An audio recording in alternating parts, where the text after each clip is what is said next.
Selon un rapport publié par le groupe de la Banque mondiale, les femmes représentent plus de 78% de la main-d'œuvre agricole en République centrafricaine. Elles vivent de l'agriculture essentiellement avec des emplois informels. Néanmoins, leur productivité à l'hectare est nettement inférieure à celle des hommes. Il est urgent de mettre en œuvre des réformes profondes et soutenues pour revitaliser le secteur agricole. De plus, en parvenant à réduire les disparités entre les sexes, en donnant aux agricultrices les moyens d'être plus productives, cela contribuera de manière significative à la réduction de la pauvreté, en particulier à l'heure où l'économie centrafricaine fait face à des crises multiples. Consciente des défis et des enjeux, la Fédération des associations des femmes entrepreneurs de la République centrafricaine a organisé un bootcamp agro-pastoral en faveur de 200 femmes rurales. Cette formation intensive de 7 jours avait pour objectif d'offrir aux participantes l'opportunité d'échanger des connaissances, d'apprendre de nouvelles techniques et méthodes agricoles, d'accéder à des outils et des équipements adaptés et de bénéficier d'un accompagnement personnalisé pour développer leurs activités agricoles de manière durable et rentable. Je suis William Douy-Botin, je suis le promoteur de l'établissement Agrivo Service, qui est un établissement de services qui fait dans l'agroalimentaire.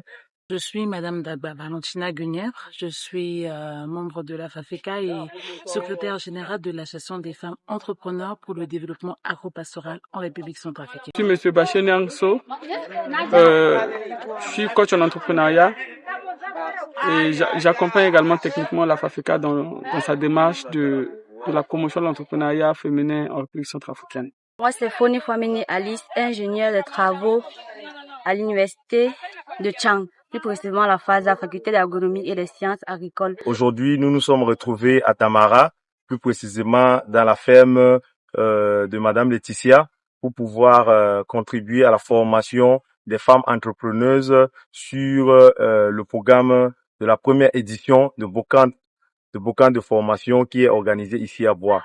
Ici, nous avons animé des modules de formation. Il y a beaucoup de femmes aujourd'hui qui investissent, qui entreprennent dans le domaine agropastoral, mais ils entreprennent, on n'a pas eu toutes les opportunités comme les autres de pouvoir faire l'école.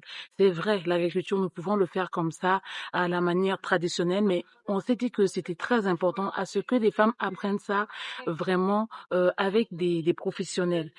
J'exprime vraiment ma satisfaction pour ces 7 jours parce que ces 7 jours ont permis à ces femmes-là de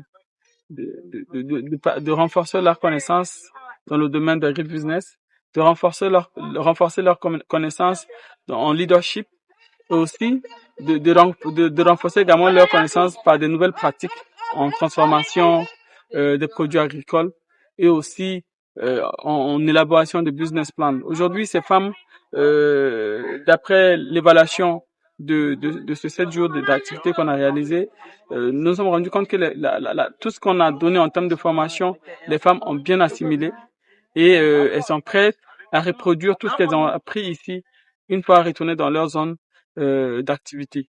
Et donc, ce n'est que je suis personnellement en tant que formateur, en tant que équipe technique de l'organisation, vraiment satisfait des résultats que nous avons eu à travers ces 7 jours-là. Et c'est une première au fait. C'est aussi ça. C'est une première en République centrafricaine d'organiser ce genre de camp et atteindre réellement ce genre de succès. Je pense pour moi que c'est à féliciter. Et déjà après les 7 jours, il y a toute une équipe qu'on a mis en place pour assurer le suivi des activités de ces femmes-là parce que aujourd'hui, elles ont eu les connaissances qu'il faut.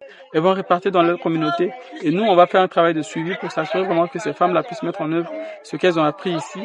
On va s'assurer également que ces femmes-là aient à leur disposition des moyens qu'il faut pouvoir se lancer proprement dit en agribusiness. Et de ce bout de camp, moi, je rentrerai au Cameroun avec un esprit vraiment forgé parce que on nous a appris tellement de choses ici que ça me pousse à rentrer au pays, dire à nos camarades, professeurs et tout, comment les habitants de la RCA en sont, comment l'agriculture se déroule ici en RCA. Et ainsi, plus tard, nous pouvons peut-être revenir ici, développer quelque chose de grandiose.